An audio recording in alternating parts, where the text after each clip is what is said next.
ڤایرۆسا کۆرۆنا زیانەکە بربەچاو دگهینە ئابووریە جیهانێ. ترامپ لە هندستانê rêkeftineka firotina çekan radîgihîne. Tirkiye behsa kombûnekê li gel Rûsya, Fransa û Almanya dike li dor Idlibê.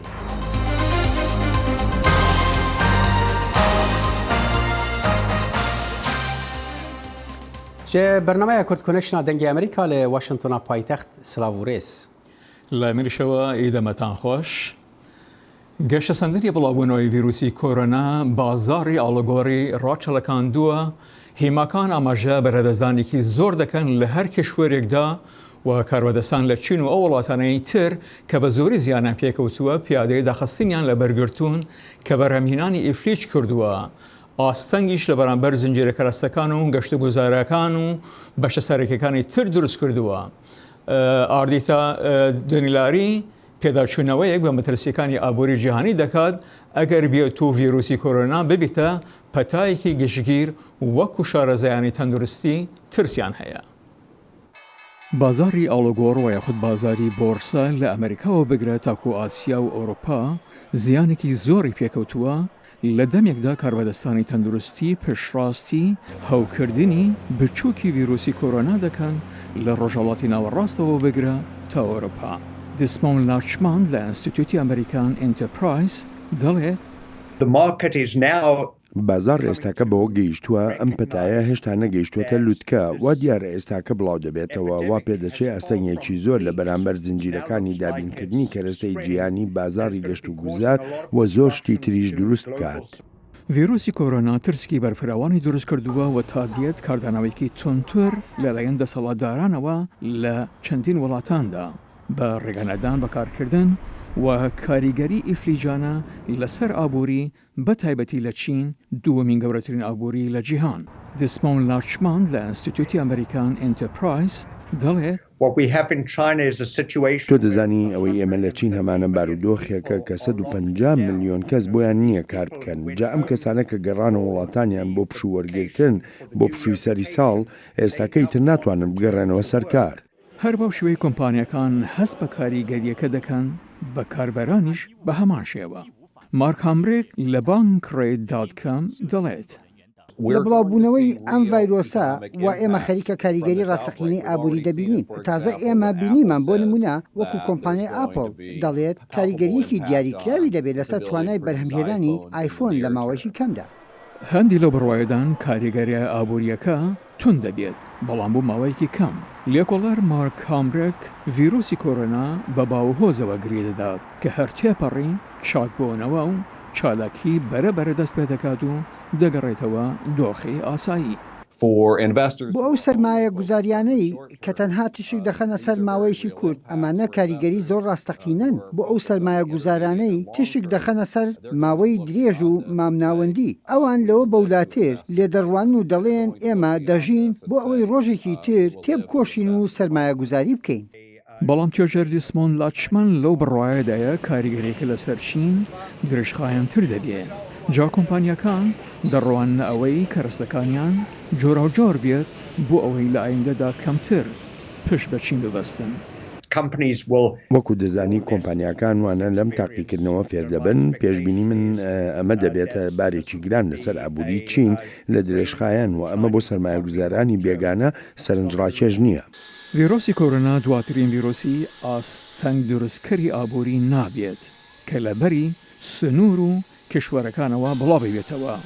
شرۆڤەکاران دەڵێن پرسیارەکە ئەوەیە وڵاتان و کۆمپانیەکان چوانەیەک لەم بڵاوبوونەوە فێر دەبن و خواابووری جیهانی نەرمتر دەبێت لە ڕۆبەڕۆبوونەوەی ئەم ڕاچەڵەکاندنە لە ئایندەدا.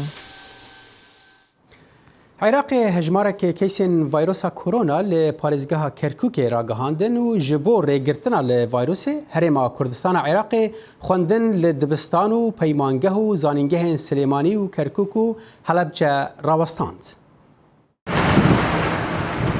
بڵاوبوونەوەی ڤایرۆسی کۆرۆنا لە وڵاتی ئێران هەرێمی کوردستانی خستۆتە حاڵەتی ئامادەباشیەوە و دەواازە سنووریەکان داخران. هاتوچۆکردنی هاوڵاتیان لە ڕێگەی خاڵە سنووریەکانەوە قەدەغە کرا. بەشێک لەو هاوڵاتیانەی لە ئێران گەڕاونەتەوە لەم ئوتێلەدا لە شاری کەلار دەست بەسەرن و خراونەتە ژێر چاودێری وردی پزیشکیەوە. ئەمانە کە لێرەن تیمێکی تەندروستی بە بەردەوامی لێرەیە جێگیرن و فەحسیان بۆکە چەند سەعات فەحسیان بۆکە تا ئێستا خۆشبەختانە هیچ نیشانەیەکی ئەوەی کە جێگای مەترسی بێن نەبووە تەنها لەژێر چاودێرین ڕێنمایی وەزارەتی تەندروستی ئەڵێ ئەبێ ماوەی 14 ڕۆژ بمێننەوە ئەو جاکە ئەگەڕێنەوە ناو ماڵ و منداڵی خۆیان. ئەو هاوڵاتیانەی هەرێم لە ئێرانن بۆ ئەوەی دەست بەسەر نەکرێن و نەخرێنە ژێر چاودێریەوە. هەندێکیان بە ڕێگەی قاچاق یان لە دەواازەکانی تری عراقەوە دەگەڕێنەوە بۆ هەرێم. شۆفێرانی دەواازەکەش مەترسی خۆیان لە نەبوونی هیچ ڕێوشۆنێکی پزیشکی لە دیوی ئێرانەوە نیشان دەدەن. تاسەد مەترسی لەسەرمانە لەبەرەوە هیچ خزمەت گوزاریە نییە لێرە. ئەوە ئێرانیە تەنکەرە هەمووی بێت دێت ئەم دیمان نەفەحسونەی چی شتێکیان بۆ ناکرێت. مەترسێگە لەو بەرنا ئاینچوە بێژین خزمەت گوزاری نییە. نەفاسەیە نە دکتۆرێ نە ڕێگیری لە هیچەکە لەوبەر. لەگەڵ بڕیارەکەی حکوومەتی هەرێمدا بۆ داخستنی دەواازەکان خەڵکێکی زۆر ڕویان لە مارکێت و بانزیخانەکان کرد لە ترسی گرانبوونی سوتەمەنی و شمەک. بەڵام ڕێنماییە بە پەلەکانی حکوومەت دۆخەکەی جارێکی تر هێور کردەوە. خۆ دەزعگا بینە بانزین زۆر و زەبەنەوە کەسێ ناپرسێ بانزینەوە زۆرە باسی ناگرێ بەخۆ دوو تەنگەر سێت نەگەرمانەیە لێسۆ تا 15 ڕۆژتیش بنزیخانەکان کەلار و دەور و بشتی بانزین تۆزیاکەن بەش 15 ڕۆژ 20 ڕۆژەکە ئەگەر لترێ بانزینێ دەناو هەرێمی کوردستانی شو بانزینەوە زۆرە کەسێ ناپرسێەوە خۆت ئەیبینی سێ سیارێزیەوە ئەم شەو 300 سیارێزیاو ئێستا سێ سیارێزیەوە. گەیشتنی ڤایرۆسی کۆرۆنا بە وڵاتی ئێران مەترسی بڵاوبوونەوەشی لە هەرێم دروست کردووە. ئەمەش پەیوەندی بە هاوسنووری و هاتوچۆی بەردەوامەوە هەیە. هێشتا بڵاوبوونەوەی ڤایرۆسی کۆرۆنا بەڕەسمی لە هەرێمی کوردستان ڕانەگەیەنراوە، بەڵام جۆرێک لە ترس و شڵەژان لە نێو خەڵکدا دروست بووە کە شارزایانی بواری تەندروستی هۆکارەکەی بۆ ئەوە دەگێڕنەوە کە خەڵک متمانەی بەو سیستمە تەندروستیە نییە کە لە هەرێمی کوردستان پەیڕەو دەکرێت. دڵشادنوارە دەنگی ئەمریکا گەرمیان. سەرۆک ترامپ کۆتایی بە یەکەمین ڕۆژی سەردانەکەی بۆ هێند هێنا کە لەبەیدا لە ستادیۆمێکی کرێکت و تاریک پێشکەش بە هاوڵاتیانێکی زۆر کرد و سەودایەکی 3 بیلیۆن دلاری لە فروشی کەرەستەی لەشکری ڕاگەیان. لە ڕێپێوانی نەمەستی ترامپ هەروەکو سەرۆک وەزیر ناریندە مۆدی بەڵێنیدا بوو هەردوو ئاماژەیان بە گرنگی پەیوەندیەکانیان کرد و ستایش یەکتریان کرد. ڕێپانەکانەکە لە گەورەترین ستادیۆمی کرێکتی جیهان بەڕێوەچوو. لێکۆڵینەوەیەک لەلایەن کارگوزارەکانی هەڵسەنگاندنی نێلسن دەڵێت ئەفریقایەکە ئەمریکایەکان لە نیوان هەرە بەکارهێنەرانی تۆڕەکۆمەڵایەتەکانن بە تایبەت کە دیدە سەر هەڵبژاردنەکانی سەرۆکایەتی. راپۆرتێکی زانیاری وڵاتە یەکگرتووەکان دەڵێت ئەوە کردیانەتە ئامانجی سەرەکی هەوڵدانە چاوەشەکارەکانی ڕووسی بوو کارتێکردنەکە سەر هەڵبژاردنەکانی سەرۆکایەتی ساڵی 2016 هەوڵدانێک کە بە زۆری چاوەڕوان دەکرێت لە هەڵبژاردنەکانی سەرۆکایەتی ئەم ساڵیشدا دووبارە ببێتەوە. خوێندکارانی کۆلیزەکانی ئەفریقای ئەمریکای دەڵێن ئەوان زۆرترین زانیاری سیاسی لە ڕێگای میدیای کۆمەڵایەتی وەدەستێنن. پێویستت بە هەر شتێک هەبێت دەتوانیت لە ڕێگای میدیای کۆمەڵایەتیەوە بیدۆزیەوە بۆیە پێم وایە ئەوە باشترین سەرچاوەیە بۆ هەر شتێک. بەڵام ئەو دەنگدەرانە دەڵێن بە وردی چاو لەو زانیاریان نەدەکەن لە میدیای کۆمەڵایەتی سەبارەت بە هەڵمەتی سەرۆکایەتی 2020 پێیان دەگات داخوا ڕاستن یان نا. ئەو وشیاربوونەوەش لە دەمێکدا دێت کە کارناسانی ئاسایش بە تایبەتی و هۆشداری بە دەنگدەرانی ئەفریقای ئەمریکایی دەدەن ئاگاداری زانیاری بە هەڵەی هەڵمەتەکان بن کە مەبەست دووبەرەکی خستن لە نێو دەنگدەرانە. ڕان وودز دەڵێت بابەتەکانی سەر فەیسبوک مەبەستی ئەوە بوو خۆم و کەسانی تر لە 2016 لە دەنگدان دوورخاتەوە. رووسەکان ئەوەی لە دەسەڵاتیاندا بێت دەیکەن بۆ ئەوەی خەڵک لە دەنگدان سارد بکەنەوە و ئەگەر چالاک نەبیت و خاوەن زانیاری نەبیت ئەوە بە ئاسانی دەنگدانەکەت بە فیڕۆ دەچێت. کمیتەی زانیاری نهێنی سنێتی ئەمریکا پارەکە راپۆرتێکی بڵاو کردەوە و بۆ ئەنجامە گەی ڕووسەکان لە ماوەی هەڵمەتی سەرۆکاتی 2016 لەسەر میدیای کۆمەڵایەتی کەسانی ئەفریقای ئەمریکایان لە هەمووان زۆرتر کرد بۆ ئامانج. راپۆرتی سنێت هەزاران فەیسبوک، تویتر، ئینستاگرام و یوتیوبی دۆزیەوە کە لەلایەن ڕووسیەکانەوە دروست کرابوو بۆ ئەوەی زیان بە هەڵمەتی خانمی هیلاری کلینتن بگەێنێت و پشتیوانی لە دانۆڵد ترامپ بکات. کاربەدەستی فەیسبوک بە یاسادەنەرانی گوت ئەوان بۆ هەڵبژارنەکانی 2020 پلانیان بەرامبەر بە کارتێکردنی ڕووسەکان هەیە. هەرکە بۆمان دەرکەوت ئەو ڕێکخراوانی لە ڕاستیەکان دەکۆڵنەوە بزانن هەڵە لەسەر فەیسبوک هەیە ئەوە ئێمە بڵاوکردنەوەی زۆر کەم دەکەینەوە و ئاگاداری پێویست دەدەین. هەڵبەت لە زانکۆ خوێندکاران دەزانن چلۆن زانیاری لەسەر میدیای کۆمەڵایەتی هەڵبسەنجێنن. پێم وایە بە ئاشکرابوونی زانیاری لەسەر هەڵبژاردنەکانی سەرۆکایەتی 2016 پێویست ناکات نیگەران بین مادەمەکی چاودێری زۆر ورد لە گۆڕێدایە. کۆمپانیەکانی میدیای کۆمەڵایەتی دەڵێن پێوانەکانی ئاسایش دوو هێندە زیاتی کردووە بۆ ئەوەی ئەو هەڵمەتانە بدۆزنەوە و لابرن کە مەبەستیان کەڵکی تایبەت وەرگرتنە پێشەوەی مەبەستی خراپیان بڵاو ببێتەوە. سەرۆکی تورکیە ڕەجەب تایب ئەردۆغان گوت هین ئەریکردنەکە بە تەمامی لە دۆر کۆمبوونا پێشنیارکردیا ڕۆژە پێنجێ مەها ئادارێ لەگەل رووسیا و فەرەنسا و ئەڵمانیا نەبووە لێ ڕەنگە ئەو بە سەرۆکی رووسیا ڤلادیمیر پوتین را وێ ڕۆژێ کۆم ببە. دێ کۆنفرانسەکە ڕۆژنامەوانیدا ئەردۆغان گوت بریارە شاندەکە رووسی ڕۆژە چارشەمێ سەردانە تورکیە بکە ji بۆ گوتوبێژکردنا ڕەوشە ئەدلبێ. وی ڕۆژە شەمیە گوتبوو تورکیە نەخشەرەیەک ji بۆ سووریە دانیە پشتی ئاخافتنا لەگەل سەرکردەیەن رووسیا و فەرەنسا و ئەڵمانیا و رووسیا ژی گوتبوو ئەو لە دارخستنا کۆمبوونەکە چارقۆلی گوتوبێژ دکنە. ئەف هەوڵدان دبنە دەمەکێدا کۆ هێزن حکوومەتە سووریە ئۆپەراسیۆنەکە لەشکری بڕێوە دەبنە و تورکیە ji بۆ بە حەزاران ji بۆ vêyekê bihêz û çekên giran şandine wir ji bo rêgirtina lê pêşketinên hêzên Sûriyê. Tanha 17 serbazên Tirkiye li wir hatine kuştin û girjî di navbera Tirkiye û Rûsyê de bilind bûne. Ji bo şîrovekirina vê mijarên niha şîrovekarê siyasî Merwan Osman ji Almanya bi merayet û bixêr hatî mamoste Merwan tu dibêjî berê van girjiyan di navêna Tirkiye û Rûsyê de li ku ye?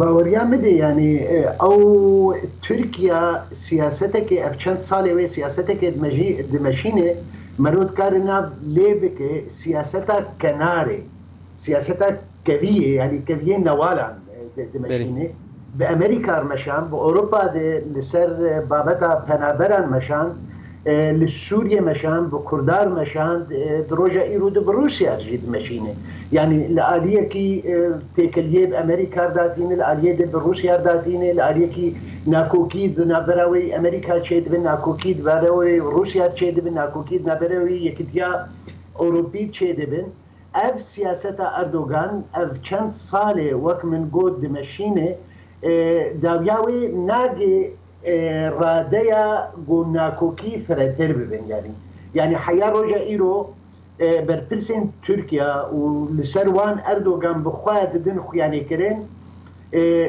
دانوستندنێ مە بە رووسیارێ نەهاتنە بڕین ڕوونشتن وێ رووسیارێ بێن چێکردن بلکی سبە شاندەکە رووسی وێ بێ تورکیا مامۆستا ببوورە ئەز ئەخفتانەتە دەبرم ینی بەرێ هەوڵدان دوێ دەربارەی چێ بوونە نەتەنێت ناوێنە ڕووسان و ترکاندا بەرێ کۆمبوونە چارقۆلیت ناوێنە وان هەردوو وڵاتان و فەرەنسا و ئەڵمانیا دیجی چێ بوونە یعنی ڕۆژە پێنجێ مەها ئادارێ ئەگەر ئەف کۆمبوونە چارقۆلی چێ بێ وێ چ تشتێن و دەرخە مەیدانێ دباوەریا بدێ کۆمبوونە چارقۆلی رووسیا قبول ناکێ گەلکی زەحمەتێ گۆدرۆژە ئیرۆ دبێ چێکردن رووسیا دەحتینێ بەبەر گۆڕونشتنێک سێقۆلی بێ چێکردن يعني وك إيران روسيا تركيا روسيا بيالي داجو لدبي جوبرياوي يعني بسدما تشتن إيراني نو وفلان رونشتنك بلكي شيء ببد بينجي هيفي ديابريا بينجي هيفي دنابرا بوتين ده مسوغر دباوريا مدوي شيء ببد جبر سبا جابا جو شاندا روسي ورا تركيا ئەو شاندەهانی نەش بەرخوەفتێ بەلکی نەتیجا دانوستەندنێن گوهاتنێکردن تشتن وەرن کردن یعنی تورکیا هەلوەستە تورکی هەلوەستە قەلسێ درۆژە ئیرۆدێ دنیاکەش زانێ ئیدلب ببوورێ ئیدلب و ئەف لەشکەرێن توندرە و یێ گۆڤناوێ ڕێکبەریا سووری کار دکن توندرێ ئیدلب دیان گوندەوارێ حەلەبێ دێ تندرون يعني بيتري وان تدرون وتركيا وقو دابوس سر اركش خوردي تبو بله ما مستعد دبیجی یعنی هلوستا ترکیه دو درباره دا دیار لسر عرضه با واکی تند ترکیه تفدگره هر وکو مداخفتنا خود جیگوتی به هزاران سرباز و چکن گران ترکیه شاندنه پارێزگاها ادلبه یعنی اگر او دزانن که هلوستا وان وقت دبیجی تنده چما وقاس هز دشینن پارێزگاها ادلبه که دزانن و نزیک جیوکشن جاره کدن دباوریان بده ترکیه دخوازه هلوستن سیاسی و هلوستن آبوری و هلوستن دین بدستخینه دریا بیناره گاوا گو رژیم سوری ایریشی هن جیگه هن ترکیه کر ترکیه کت راده که گو ریل پیشیاوی گل که هاتی تنکرین یان دوی وکشه یان دوی او وکشانا گو چه به دریا تشتن ده هول دا بروسیا ری گو روسیا یعنی او آلیکاریا لشکری نخاسم ازمانی جی نظام رو قد بکی یان گیم بکی یان ریل پیشیان نظام بگره لی روسیا او یک نکر فترکیا مجبور بو گو هزا خود درباس بکی درباس کرنا و هزا هانه دید خوازه قزنجن سیاسی ور بگری یان گاوا گو درکوه یان گاوا گو چیک بکی نه اولو به تشتک درکوه يعني روسيا حيا رجع إيرو دخو يعني كرين إنه أو مهلتا أردوغان دايه إنه داويا هيفا سبات ده هيفا دوام ده جرك رجيم سوري وجر جيجهن خوي بري شر في داويا وروسيا ذيك قبول ناكه فتركيا ما جاكك دستي ويدي جو بيتر هذا خوي لشكري لوي باشا ما مستعد بيجي تركيا تشخص يعني استي جديه في درباره دا ام دزانن كو نه روسيا ودكشه و نجي هزين رژيم ودكشنج بروان تشتكي بريار بر الجموان كو دفي اخا سوريا تفدا و دناف دجي باريزغا ادلب فغرين بند سراتا حكومتا سوريا تركيا تا كيجان استي جديه ورجدا كو جوي دري ونكشه و هزين سوريا فغرين دباوريا مدى تركيا بلكي هناك جديتها وهبه جبر هناك بروبلمين دين يعني روشة آبوري تركي روشة ركبريا نافخوية تركيا ياقو ديجي شر ديجي كشتني حياة رجع إيرو الجورتي قوتن حفظة لشكرين تركي بدست رجيم بشار الأسد هاتن كشتن وكشتنا لشكرة وبروبلما قده هي او بروبلما ليبيا درجة ايرو ديجي او جي دناف دي تركيا دخوازي بازاران بكي دباوريا مدي وتركيا نكاربه قزنجين قلكي مزن دهندور ادلب دبكي بلي سباس ما مستا ببورا دما مدقه داوية شرفكار السياسي مروان عثمان تجاه المالية مرابي قلك سباس خوش دادگای هەرەباڵای بەلژیکا بریاری دا کە پارتی کرێکەرانی کوردستان ناکرێوە کۆڕێکخراوەیەکی تێروریستی تەماشا کرد لەبەرەوەی بەشێکە لە شەڕەکەی ناوخۆ. نەک نیمنەتەوێ جان فێرمۆ پارێزەری بەرگری بەلژیکی بە بەشی کوردی دەنگی ئەمریکا وت بریارەکە یارمەتی حکوومەتانی ئەوروپایی دەدات بۆ پشتگیری لە چارەسەریکی ئاشتیانە بۆ کێشەی کورد.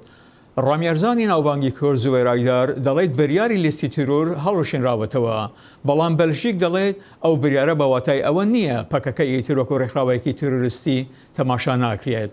تورکیا ڕەخنەی لە وریارەیە گرتووە و لە حکوومەتی بەلژیکە داوا دەکات هەنگاوی پێویست بەهاوێژێت بۆ ڕاستکردنەوەی ئەو بریارە. هاوکارمان مۆتلۆ چوێرۆڵۆ ئەم راپۆرتەی بۆ ئامادەکردوین. بلندترین دادگاها بلچیکی بردمک یکن بریار دابو که ناو پارتی کارگران کردستان PKK وک رخصتنک تروریست ورا قبول کرن جبر کو او عالیه که شر نوخویه لترکیه. دادگاه دشرو کرنا بریار خدا دابوزانین کو او تول بریار پیشتر یا دادگاه پدرچونه دبه که PKK نه رخصتنک تروریسته لوما او نکاره د چارچوبه ترور ده وره دارزاندن. بره و بریاره دادگاه پدرچونه یا بلچیکی جی دمه آدار سالا بولی ده بریار دابو کو PKK علیه که شر هندرون یه لترکیه لوما جنابه او وک رخصتنک تروریستی وره بناب کرن. دوزگریه بلچیکی و حکومت ترکیه ردیش و بریاره سری لدادگاه بلند بلچیکی دابو که او دابترن قاده حقوقی یا لبلچیکایه. پارزر دوزه یا بلچیکی یان فرمون که ده همین دمه ده سکرتر گشتی رخصتن ناونتیوی یا پارزرن دموکراته بریاره دادگاه وەک پێشکەتنێکە گرنگ دنرخینە. ئەف بڕیار gelek giring e ji ber ku têwateya vegera li siyaseta tawambardîtina Kurdan ya dehan salan ku li Ewropa têmeşandin. Piştî vê biryarê rêxistinên Kurdan ku bawerî heye nêzî PKK ne nikarin bê dîaya terorê werin dadgeh kirin. Fermon her wiha bal dikişne ku bi vê biryara nû PKK wek beşeke şerê navxweyî ye dûr û dirêj li Tirkiye tê dîtin û ew jî derfeta çareserkirina pirsa Kurdî li Tirkiye peyda dike. Bi vê biryarê ji bo dewletên Ewropî derfet çêdibe ku di çareserkirina pirsa Kurdiya bi rêkên siyasî û aştiyane de rolek giring bilîzin. Ji ber ku dadgeh rewşa li Tirkiye wek şerekî navxweyî ya dûr û dirêj dibîne. Ger welatên Ewropî weke dadgehê bifikirin û di çareserkirina pirsa Kurdî de ciddî bin, divê siyaseta xwe li gor wê biryarê biguherînin. Lê em dizanin ku pir caran berjewendiyên dewletan siyasetên wan diyar dikin. Wek Fermon bal dikişine Wezîra Dervê Hikûmeta Belçîkî Philippe Goffin rojekê piştî eşkerekirina biryara dadgehê got ku ew biryara serbûxeya dadveriya Belçîkî ye û ew biryar ti bandor li ser wan nake. Goffin da zanîn ku ew bi berdewamî PKK di nav lîsta terorê de bihêlin û wek salan e ku ew dikin dijî endamên ve rexistinê hevkariya xwe bi dewletên hevbendên Ewropî û yên din bidomîn. Wezareta Dervê Tirkiye jî reaksiyoneke tund li dijî biryara dadgeha bilinca Belçîkî nîşan da û got ku biryara sistema dadveriya Belçîkî ji PKK re piştgiriyeke zelal e ku ji aliyê Yekîtiya Ewropa ve wek rexistineke terorîst tê dîtin. Zübeyir Aydar endama Konseya Revebir ya Kongreyên Netewîya Kurdistanê keneke ku bi xwe jî dihat darizandin ji dengê Amerîka re got ku biryar dîrokî ye û dozên ku 10 sal bere li hember wan hatine vekirin bi vê biryarê dadgehê bi erênî bi davî hatin. Şevekî nîvê şevê avêtin ser me li hemû saziyên Kurdayê Belçîka û gelekî malên Kurda bi operasyonekî mezin û bi sansasyonekî û berfireh û em girtin em piştî sê heftiyan berdan yani em jî girtîman ewekî giştî yani sazî û ew ê 41 e. Yani sazî û şexs erê kesayetî dawa vî rengî hata vekirin derbarê me hinekî kesa gotin ev rêveberên rêxistinekî terorîstî ne derbarê hinî kesa gotin ev endamê rêxistinekî terorîstî ne derbarê hinî kesa jî gotin eva alîkariya rêxistinekî terorîstî dikin lazim e bêne cezakirin û îdihaname wê rengî hata amadekirin. Tiştekî balkêş heye mesela ez kesekî ku wekî rêveber wekî ku hemî kara organîze dikim wekî ku yani berpirsê ve kara me îdihanamê de tiştekî derbarê min de nîne nabêje tel Belçîka gevirekî avêtiye camekî şkênandiye. Yani fealiyetekî min a Belçîka sûç tê de tune. Her tişt şerê kûl Tirkiye meşyayî. Siyasetvanê Kurd şabûna xwe li ser biryarên nîşan dide û dibêje ku dadgehê doza Kurdan wek dozekî mafdar qebûl kir.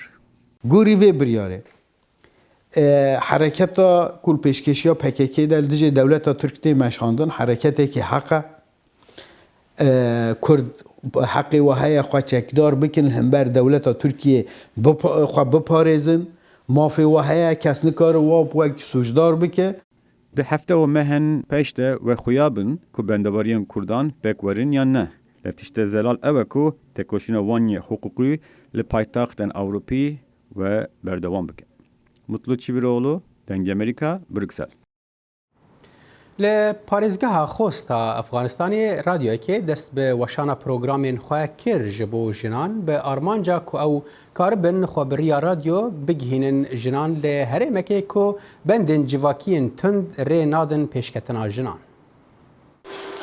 زۆربەی خانمانی ئەفغانی بە تایبەت ئەوانەی لە دەرەوەی شارە گەورەکان دەژین کەی بانووی ماڵەوەن بەڵام دەیانەوێت هوشیار ببنەوە بە مافەکانی خۆیان بۆ جێبەجێکردنی ئەم پێداویستیەش رادیۆ ناز لەم دوایانەدا لە پارێزگای خوست بە شێوەیەکی تایبەت دەستی کردووە بە بڵاوکردنەوەی پرۆگرام بۆ ژنان.